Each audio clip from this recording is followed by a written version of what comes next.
2008 সালের নির্বাচনের পুনরাবৃত্তি আমি কেন বলছি?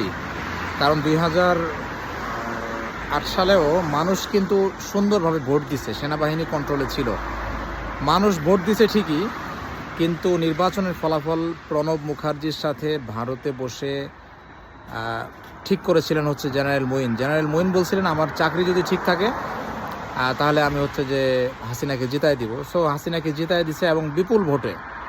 এবার যেটা দেখা যাইতেছে, আমরা সারাদিন ভোট দিলাম দাঁড়িপাল্লায়, কিন্তু এখন ফলাফল যেভাবে ঘোষণা করতেছে দেখা যাচ্ছে যে দাঁড়িপাল্লার যদি ভোট পায় 30,000, বিএনপি পাইতেছে 80,000, মানে হচ্ছে যে 200-র বেশি আসনে বিএনপিকে জিতায় দেওয়া, সো দ্যাট বিএনপি এসে গণভোটের সমস্ত প্রস্তাবকে নিষেধ করতে পারে, একই সাথে ইচ্ছা মতো সংবিধানকে দর্শন করতে পারে।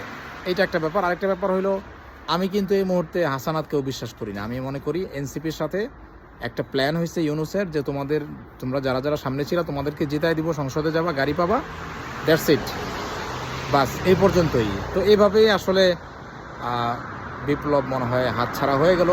বিস্তারিত পরে বলবো, আপাতত এইটুকুই বললাম।